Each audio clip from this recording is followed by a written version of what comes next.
Саламатсыздар ма құрметті оқушылар, бүгін біз алгебра 8-ші сынып 2-139 есепті шығарамыз. Бұл жерде теңдеуді шешу қажет. Бұл теңдеуді шешу үшін бірінші мынаны өз орнына қояйық. 2х плюс 1 бөлінген 2х минус 1-ді. Мынаны минустың алдына шығарып жіберейік, сонда минус болады. Мына бізде 4х квадрат минус 1, ол бізде 2х минус 1, 2х плюс 1 деп жүктеуге болады. Бөлінген 8. Мен не істедім?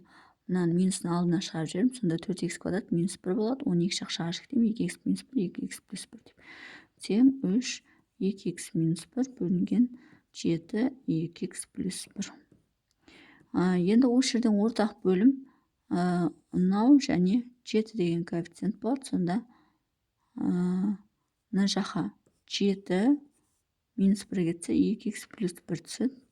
Мына жаққа 7-нің өзі түседі. Мына жаққа 2х минус 1 түседі. Енді не істейміз?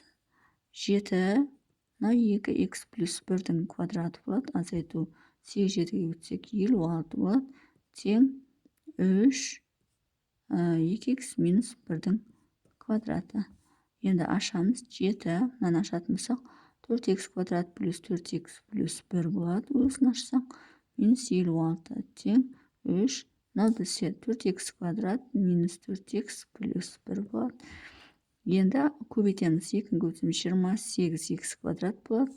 Плюс 28х болады. Плюс 7 болады. Минус 56. Мына екені көбейтсек 12х квадрат, енді сол жағына минус 12х квадрат болып өтеді. Мына екені көбейтсек минус 12, теңдің сол жағына плюс 12х болып өтеді.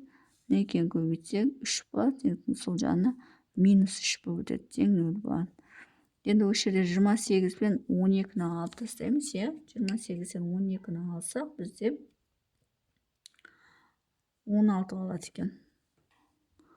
16х квадрат болады. Плюс 28х пен плюс 12х-ті қосамыз. Яғни 12-ті 28-ті қоссақ, бізде 40 болады. Плюс 40х болады. Плюс 7 мен минус 3 және минус 56. Минус 59 болады.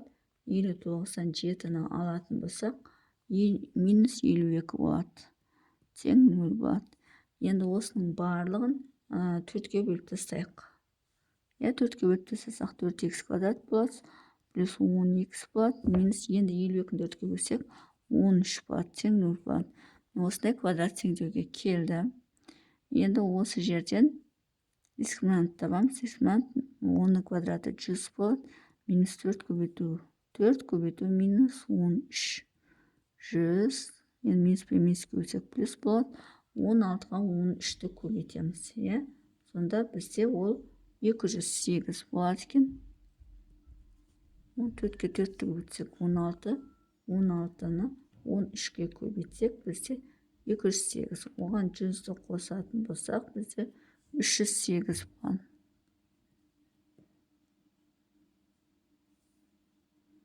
Минус 4 көбейту 4 көбейту минус 13 көбейту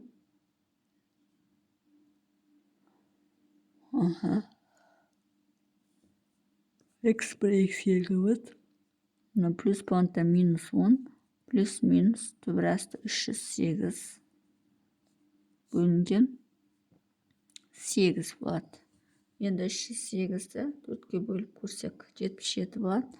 Демек минус 10 плюс минус түбірасты 4 көбейту 77 деп жазуға болады. 308 бөлінген 8. Енді осы жерден 4-ті жақшаның сыртына шығарып жібереміз. Жоқ, 4-ті бірдің астынан 2 болып шығады. 2-ні жақшаның сыртына шығарып жіберсек, онда минус 5 плюс минус түбірасты 77 бөлінген 8 болады. Мына мен оқыс қарпым жерде 4 қалады. Солай болатын болса, минус 5 плюс минус түбірасты 77 бөлінген 4 болады. Яғни x біріміз минус 5 плюс түбірасты 77 бөлінген 4 болса, x екіміз минус 5 минус түбірасты 77 бөлінген 4 болады. Осында екі жауапты аламыз. Бұл бізде бірінші есептің шығарылуы. Енді нақты нәрсе шықпайды. Себебі бұл жер көптеген квадрат теңдеу болғандықтан нақты түбір шықпай жатыр. Бүтін сан иррационал сан шығып жатыр. Екінші есепті шығарайық. Y бөлінген y квадрат минус 9 тең 1 бөлінген y квадрат плюс 3y минус 3 бөлінген 6y плюс 2y квадрат. Енді бұл есепті қалай шығаруға болады? Мына екі жақ шағашық дейміз. Y бөлінген y плюс 3, y минус 3 деп жіктесек болады. Тең, мына жерде y жақшаны сыртына шығарсақ, y плюс 3 болады. 1 бөлінген минус, мына жерде 2y жақшаны сыртына шығарсақ, 3 плюс 2y болады. Жоқ, y плюс y аға y плюс 3 болады. Бөлінген.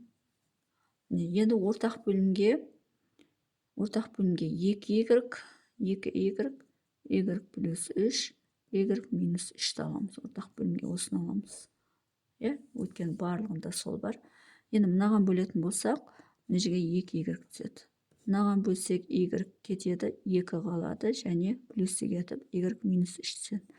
Мынаған бөлсек 2y-тің өзі кетеді, y плюс 3 кетеді, y минус 3 болады. Енді 2y квадрат тең 2y минус 6 минус 3y минус 9, алдында минуспен плюс 9 болады. 2y квадрат тең, мына 2 қосылып минус y-ті береді, мына 2 қосылып плюс 3-ті береді. Енді осылардың бәрін теңдіктің сол жағына өткіземіз. Сонда 2y квадрат плюс y минус 3 болады, тең 0. Дискриминант тең 1-дің квадраты 1 болады, минус 4 көбейту 2 көбейту минус 3. 8 3-ке бөлсек 24, 24 1-ге бөлсек 25, ол бізде 5-дің квадратын береді. y1, y2-ні табатын болсақ, минус плюс болғандықтан минус болады, минус 1 плюс минус 5 бөлінген 2-ні 2-ге бөлсек 4 болады. Минус 6-ны 4-ге бөлсек минус 3 бөлінген 2 болады. 5-тен 1 тастақ 4, 4-ге бөлсек 1 болады. Сонда бізде y1-іміз минус 3 бөлінген 2, y2-іміз 1 болады екен. Бұл бізде есептің жауабы. Енді мына жерде мүмкін мәндер жиыны жазып біз. Y тең емес 0 болады, y тең емес плюс минус 3 болады. Ол бізде есептің жауабында жоқ, сондықтан мына жауапты ала береміз. Яғни 2-ден 3-пен, 1,5 пен 1. Бұл екінші есептің шығарылуы. Енді үшінші есепті шығарамыз. Үшінші есеп. Енді өте ұзақ есептер екен, әрқайсысы жарты сағатта алады. X куб минус 64. 1 бөлінген x квадрат плюс 4x плюс 16 тең 1 бөлінген x минус 4. Енді мынау бізде мына екен көбейінісі мынаны береді, сондықтан ортақ бөлімге өзін аламыз. Мына жерге 1 түседі, мына жерге x минус 4 түседі, мына жерге x квадрат плюс 4x плюс 16 түседі. Енді ортақ бөлімге мына жерде x тең емес плюс 4-тің өзіне болды. Плюс 4-тің өзіне тең емес. Мүмкін мәндер жиыны. Минус 4-ке тең бола береді, себебі минус 4-тің кубы минус 64-ті береді. Плюс 64 берсе болмайтын еді. Енді 9x плюс 12-нің өзін жазамыз. Минус x болады, плюс 4 болады. Минус 1-ді минус 4-ке бөлсек плюс 1 болады. Плюс 4 болады тең x квадратын плюс 4x плюс 16. Енді осының бәрі теңдіктің сол жағына өткіземіз. Өткізбес бұрын мына екеуін қосып алайық. 9x пен минус x қосылып 8x болады. Мына екеуі қосылып плюс 16-ны береді. Теңдіктің сол жағына минус x квадрат болады. Минус 4x минус 16 өтеді. Тең 0 болады. Минус 16 мен плюс 16 жойылады. Минус x квадрат сол күйінше қалады. Плюс 8x пен минус 4х плюс 4x'ті береді. Тең 0 болады. Енді осы жерден минус x жақшаның сыртына шығарып жіберсек, x минус 4 болады, тең 0 болады. Сонда x біріміз тең болады 0-ге, x екіміз тең болады 4-ге. Енді мынау бізде мүмкін мәндер жиында болғандықтан бұл жауап алынбайды, тек қана жауабы x тең 0 деген жауап қана алынады екен. Бұл бізде үшінші есептің шығарылуы. Енді төртінші есепті шығарамыз. X түбір асты 3 плюс түбір асты 2 бөлінген x түбір асты 3 минус түбір асты 2 плюс x түбір асты 3 минус түбір асты 2 бөлінген x түбір асты 3 плюс түбір асты 2 тең 10x бөлінген 3x квадрат минус 2. Енді 3x квадрат минус 2, мына екеуін өзара көбейтсек 3x квадрат минус 2 шығады. Сондықтан ортақ бөлінген 3x квадрат минус 2-ні аламыз. Мына жерге x түбір асты 3 плюс 2 түседі. Мына жерге x түбір асты 3 минус 2 түбір асты 2 түседі. Мына жерге 1 түседі.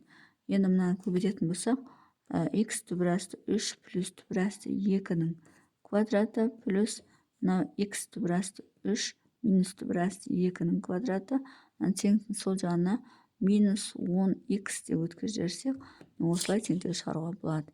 Енді мынаның квадраты бізде 3x квадрат плюс 2 еселенген 2x көбейту түбір асты 6 плюс 2 плюс мынаның квадраты бізде қайтадан 3x квадрат минус 2x түбір асты 6 плюс түбір асты 2-нің квадраты 2-нің өзін береді, минус 10x тең 0. Енді бұл жерде ұқсас мүшелер біріктірсек, мынамен мынау бізде жойылады. 3x квадрат мен 3x квадрат қосылып 6x квадратты береді. Минус 10x бар. Плюс 2 мен плюс 2 қосылып плюс 4-ті береді, тең 0 бар. Барлығын 2-ге бөліп тастаймыз, сонда 3x квадрат минус 5x плюс 2 тең 0 болады. Енді осы жерден дискриминант шығаратын болсақ, 25 минус 4 көбейту 3 көбейту 2. 6, 4 көбейтсе 24, нежден 1 түседі, демек дискриминантымыз бізде 1-ге тең болады. Енді x1, x2-ні табамыз. Минус болғандықтан плюс болады, плюс минус 1 болады, бөлінген 2-ші көбейтсек 6 болады. 6-ны 6-ға бөлсек 1 болады, 6-тан 5-тен 1 алсақ 4, 4-ті алдына бөлсек 2-ден 3, 3-тен 2 болады. Енді мүмкін мәндер жиынында мына 0-ге теңестіреміз, мүмкін мәндер жиынында бұлар жоқ. Сондықтан жауапты ала береміз.